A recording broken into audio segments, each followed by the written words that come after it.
Welcome to 20s Around You. Oke, di sini bersama gue Greg dan partner gue Ipang. Rifan Aditama. Ipang tuh nama panggilannya dia. Nama Kita akraban disini, gitu ya. Nama akrab. Kita di sini nggak berdua doang nih, tapi bertiga. Sama siapa? Yang ketiga? Nah, ini sebenarnya orang very South Jakarta. He represent South Jakarta, tapi sebenarnya dia bukan dari Jakarta ya. Dari namanya aja udah Jakarta Selatan banget. Kayak kalau denger namanya kayak South gitu. South banget lah. Bahkan nama tengahnya ada Southnya. Jadi Ajung South Jakarta Skemi. Welcome Ajung South Jakarta Skemi. Enggak men, ini ntar banyak banget orang-orang mau selatan. Oh iya benar. Oke, tapi tadi kata Lupang, Ajung ini sebenarnya aslinya bukan dari South Jakarta. Yes, he's actually from a tiny island ya. Kinda tiny ya. Tiny island. Emang Ajung dari mana sih sebenarnya? So yeah, if you guys don't know where I'm from, so my name is Gusti Bagus Dharma Sandika Putra. Fuck lah, panjang banget nama gue. But like I go, yeah, people know me as Ajung. So I'm from Bali. I'm not from South Jakarta. Jadi bukan like, ya, dari South Jakarta aslinya guys. Bali ya. So ya udah Bali kid represent I guess. But how did you like? Contoh lu kan sebenarnya dari Bali nih. Yep. And at what age did you move? Berapa tahun lu? So actually itu awal-awal gue pindah ke Jakarta itu sebenarnya gue ditendang sih sama orang tua gue yang kayak ngapain lu di rumah di Bali nggak ngapa-ngapain kan, kayak udahlah.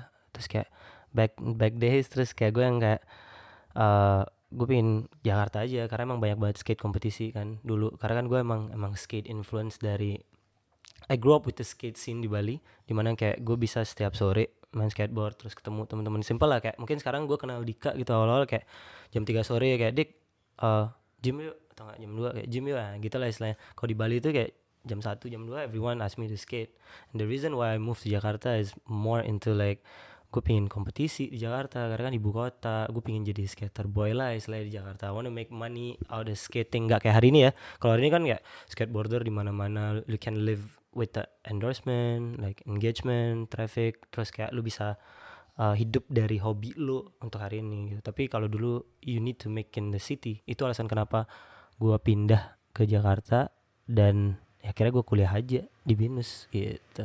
Jadi dulu tuh saat pindah ke Jakarta ini belum mengenali DJ. Nggak tahu men. Jadi sebenarnya gue belajar DJ itu gara-gara gue nggak punya duit. Gue kalau lu pernah tahu beach walk kayak di Beach Bali, walk, Bali mall kan ya itu yang beach kayak walk. Plaza Indonesia itu ya. Yeah. I mean yeah, like that's the first mall. Gue belajar nge-DJ di Bali cuy, di mall cuy.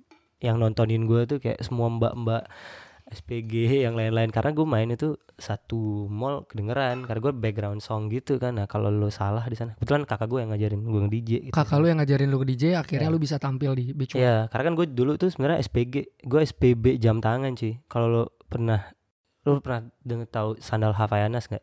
Nah gue pernah kerja Havaianas, gue pernah kayak mbak kayak sandalnya. Jangan pernah ketemu gitu ya. Ya bisa jadi itu. Terus kayak gue pindah dari Havaianas itu gue pergi ke Nixon. Gue akhirnya jualan jam. Nah outlet gue di atas. Kakak gue kayak enak juga kerjaan lo ya, cuman berdiri 3 jam main DJ dapat duit. Nah gue harus sebulan Jo. Terus gajinya ya enggak, ya tahu sendiri kan kalau SPB kayak gajinya seberapa. Itu yang nge-trigger gue yang kayak seru nih, kebetulan gue digging musik. Nah, itu awal kenapa gue jadi DJ. Akhirnya gue pindah ke Jakarta. Tuh sebenarnya juga nggak nge-DJ juga sih di Jakarta awal-awal, cuman emang beneran pin main skate aja. Nah tapi kan sekarang lu udah branching nih. Dulu tuh skateboard and DJing basically, tapi sekarang lu udah producing, lu juga udah managing. How did that happen? Well sebenarnya ini senatural itu ya, dimana gue istilahnya rebel, gue nggak suka aturan kayak lu tahu ya, misalnya kita juga sebagai generasi yang muda kayak apaan sih SOP, apaan sih ini, itu kayak pengen rebel. Sampai di mana titik gue pernah main di Fable, ada suatu acara gue cuma dibayar 300.000.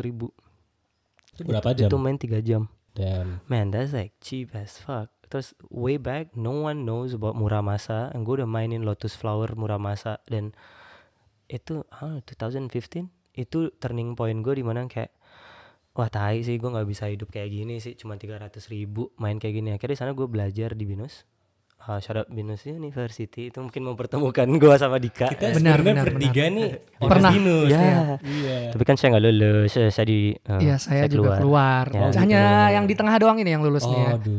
Lulus coba nyanyiin sedikit. Coba ininya. Mars Bina Nusantara. Lupa lu. Univ Bina Nusantara. Siapa yang nge-ospekin lu? Oke, siap. Emang lu masih ingat Jung? Gue cuma hafal itunya doang.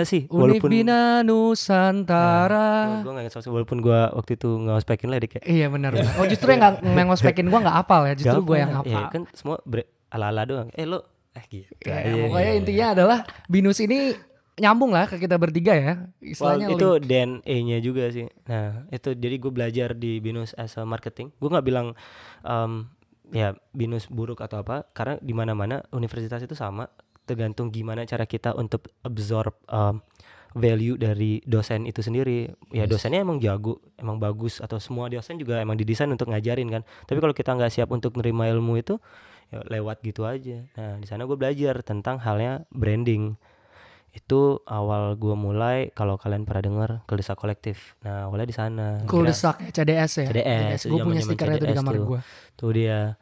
Sana gue karena gue nggak pingin nih anak-anak Kuldesak underpaid kayak gue. Gimana caranya gue harus ngebikin suatu brand yang klub atau orang itu nge-value kita, jadi lebih value kita, yang gak dibayar 300.000, at least 1 juta lah. Ya namanya itu kan performance entertainment. Dan gak fair, bar sales bisa ratusan juta, puluhan juta, tapi orang yang di depan layar as a DJ cuma dibayar 300.000, itu gak make sense. Nah itu yang ngebuat gue yang kayak gak jauh, ini gue harus bener-bener bisa ngebuat satu kru, satu geng, satu sudut pandang yang baru. Kalau DJ gak boleh dibayar semurah itu, karena kita deliver good music.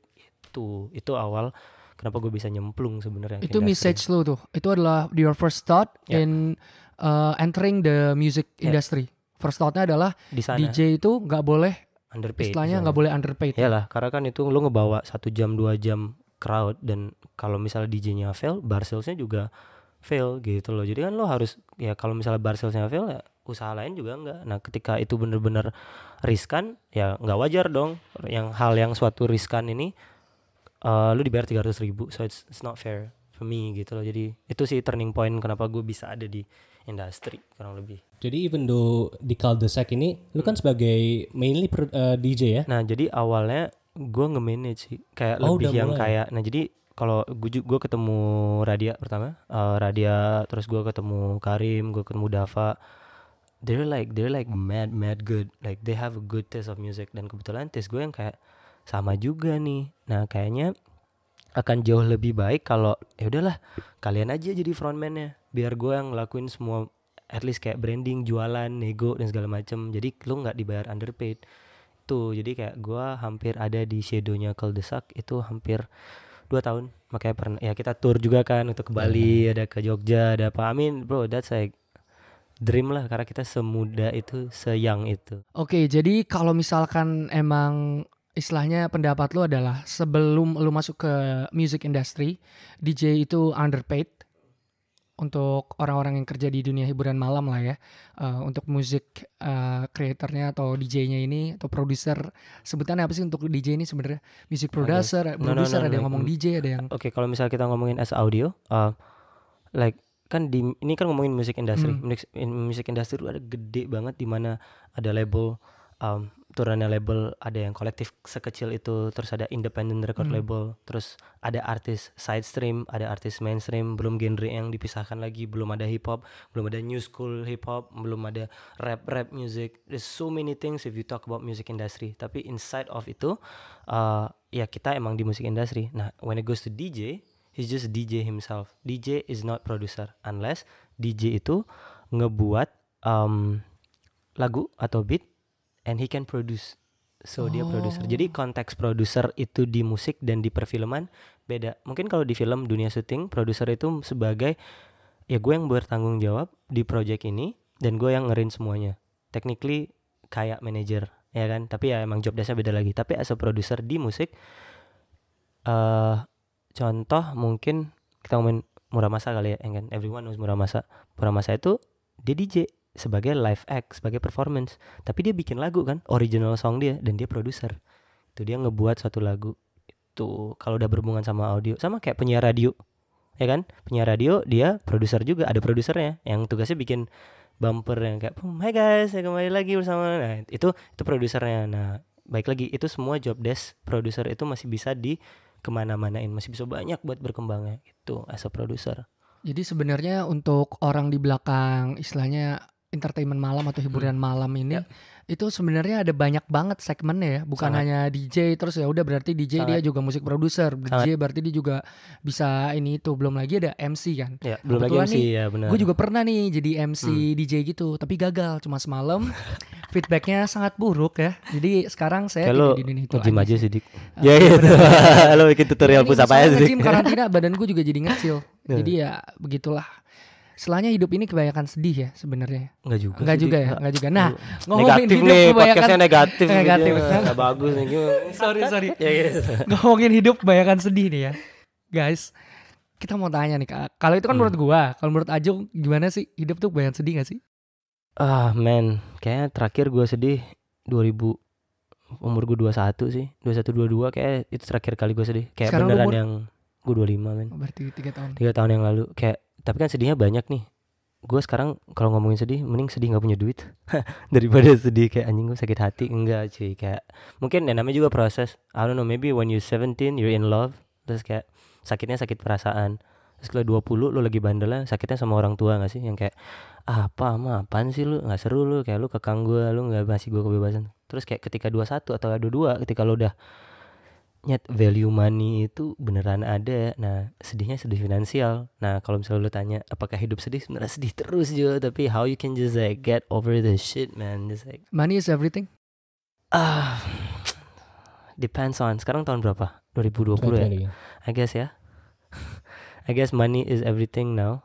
Karena ya di end of the day lu perlu duit untuk ini gitu. Tapi perubahan apa yang uang udah buat di hidup lu? Gue ngeliat uang sebagai jalan sih, sebagai bensin aja. Cause kalau nggak ada duit nggak bisa jalan kan, itu kan. Tapi uang nggak pernah jadi value yang nyata, karena value yang nyata itu baik lagi sedihnya, happynya, lu bisa bangun relationship sama temen lo, atau lo bisa bikin chemistry dari itu. Tapi semua ini butuh duit ini yang ngejalanin kita sebenarnya. Tapi kalau ada orang bilang gue pingin kaya, salah. Kaya itu datangnya belakangan aja cuy. Money is gonna go just like that. Tapi lu gak akan pernah bisa beli sedih yang tadi, happy yang tadi, atau ya apapun itu yang kayak yang gak bisa diukur. Tapi duitnya bisa diukur. Nah kalau gue sih ngelihat value of money itu sebagai bensin dan running gitu. Apalagi kita di capital ya. Well different case kalau misalnya gue di Bali, masih ada kayak I pay you respect, you know, cause like money is not a thing. Kayak gue gak akan pernah bisa mati kelaparan di Bali karena gue bisa main ke rumah temen gue, ngerti kan? Kayak talking about a city life and talking about the island life, it's different cultures gitu kan. Very different. Cause you're not gonna knock your tetangga, Pak saya lapar, saya mau makan. Tangga lo yang sebelah rumah lo, kali lu dikasih makan kan, apain lu sih? So itu value money kalau misalnya kita lihat dari dua sisi yang berbeda. Ya. Yeah. Tapi pernah di posisi itu? Oh man, waktu gue kenal lo cuy, kayak waktu gue nge-gym, lo kira asut itu masa-masa kacau man. I stock up Indomie bro. I stock up Indomie, terus kayak gue makan Indomie 3 kali sehari, tapi gue minum susu protein, so I look fit bro. I was so skinny back in the day, you know me man, you know me, like I was 49. Dulu berat badan gue tuh 49 kilo. Gila. Sekurus itu, hitam, keling, server gue pernah diludahin sama cewek di Binus. Gue kayak parah. Dulu itu skateboard sama dia kurusan dia daripada skateboardnya. Kalian tuh skateboard kan rada tipis tuh. Lebih tipis tangannya dia. Ini nggak hiperbola ya, beneran asli. Beneran gue pertama ngeliat dia, ya dia bisa muscle up, bisa apa, tapi itu tangannya benar-benar lebih tipis dari skateboard man. Tapi ya how did you overcome gitu loh? Since gue belajar branding yang gue bilang, kalau gue di Bali bisa ngelakuinnya dengan respect. Oh lu jago main skate atau apa, and you nice to people gonna like give you 100% back. Itu kan island culture, nggak ada lapisan capital itu. Tapi kalau di Jakarta, lu dateng ke ibu kota, gue pernah dikatain utsda ya. Utsda. Ada yang ngatain lu itu anak Binus? Ada Jet. Apaan sih lu hitam utsda? anjing, kalau gue kan yang kayak udahlah pandai tuh udah utusan daerah kan, kayak bro like udah utusan daerah utusan daerah kayak belajar sekarang sih. Gue juga ya, gue nggak saut banget ternyata orangnya itu kayak udah gue dipanggil utusan daerah. Di sana gue sadar, oh mau sejago apapun gue main skate, mau sebaik apapun gue sama orang di Jakarta nih, gue nggak stereotyping ya, mungkin ini based on my experience, lo harus punya branding, lo harus punya at least penampilan lo deh di judge pertama, karena in the end of the day orang di Capital nggak ngelihat tulus hati lo, tapi lebih ke branding lo, kayak oh nih orang bersih, oh nih orang nge-gym, oh nih orang punya badan gak kurus, orang nih gak susah gitu lah istilahnya. Nah jadi itu yang gue dapetin di Jakarta awal-awal, yang kayak oh ternyata penampilan punya poin plus ya di sini. Itu kenapa gue akhirnya di gym aja udah daging ayam aja udah kayak gitu. Nah sih. Tapi itu kan motivated itu by apa ya, by anger atau by something else? Keadaan. Jujur kalau itu orang nggak gituin gue mungkin nggak kepukul ya. Baik lagi, the best teacher yang ada di hidup kita, kondisi lo, keadaan yang lo hadapin sekarang. Mungkin dengan lo nggak punya duit yang tadi kita bahas, lo bisa akan menjadi 110% atau lo akan jauh lebih giat lagi kerja. Nah gue percaya tentang pain. Kalau lo kesakitan, lo akan terpaksa untuk gerak. Nah itu gue udah mentok, kayak gue nggak bisa pakai skill gue skate untuk temenan, bahkan nggak ada yang mau temenan sama gue cuy. Sampai akhirnya kenal deh tuh depan binus ada FF tuh, dan udah langsung gue nge-gym. Udahlah gue nggak tahu apa, bahkan gue ke gym aja malu bos, kayak gue harus push up dulu sebelum mandi tuh gue udah daftar gym, tapi gue terlalu kurus, jadi gue pakai otak gue gimana caranya gue baru bangun minimal 10, besok-besoknya 20, terus 30, 40, terus kayak gue udah mulai rip dan buff dikit, gue berani nih ke gym. Terus di gym gue kayak gue cari gym yang jam berapa dik, 11-12 ya, yang kosong banget di gym itu, yang bener-bener gak ada orang. Gue yang kayak sampai kayak ngeliatin kayak oh kosong gini, udah cabut. Akhirnya ya dari sana, dari keadaan itu yang ngebuat gue terpaksa sih itu dari situ sampai ya beberapa teman gue ngomong kayak Jung badannya keren banget, dari yang lebih kurus dari hiperbola tuh. Enggak, ini gak banyak. Lu ada gak Bang? Justru pas kita SMA gitu ya, banyak yang ngomong mungkin Ajung dari kurus kok bisa begitu badannya gitu-gitu. Even banyak yang ngomong lebih bagus dari gue ya, bukan gue merasa badan gue bagus ya, tapi itu orangnya gak pernah berubah cuy. Emang selalu cuy. Something banget, maksudnya kayak gini loh. Persepsinya seperti ini, gue itu nge-gym mungkin bisa dikatakan lebih niat dari orang-orang sekitar gue. Maksudnya gue dari SMP gitu-gitu. Tapi Ajung ini even dengan segala struggle-nya, tapi lu kenapa bisa istilahnya membuat istilahnya lebih dari orang yang niat gitu loh. Masalah gym dulu ya, masalah fitness dulu. Tapi kan itu yang lu tahu dik, kan lu nggak tahu di belakang. Kan kita latihan sama, nggak tahu kan gue besoknya gue bilang oh ya lu gue nggak niat, tapi sebenarnya malam itu gue lari sebelum gue gym. Lu nggak tahu. In the end of the day, lu harus bisa switch head, di mana you can be honest to your friends 100%, and di balik itu lu bisa prepare lagi. Jadi kayak gue ngelihat semua hal itu kayak kompetisi. Ya udah mungkin lu ngelihat gue kayak kok lu bisa jadi walaupun lu nggak niat gitu, tapi kan lu nggak tahu di balik itu siapa tahu gue lari, siapa tahu gue lu biasa ngangkat atau nggak di gym 3 jam, mungkin gue 4 jam tanpa sepengetahuan lo. You never know. Nah itu emang rahasia diri lo untuk you get better gitu lo. Lo nggak tahu kan? Itu side hustle lu bukan? Pada saat itu ya. Apa nih nge-gym? Yang nge-gym itu side hustle gitu bukan? Gue suka painnya sih.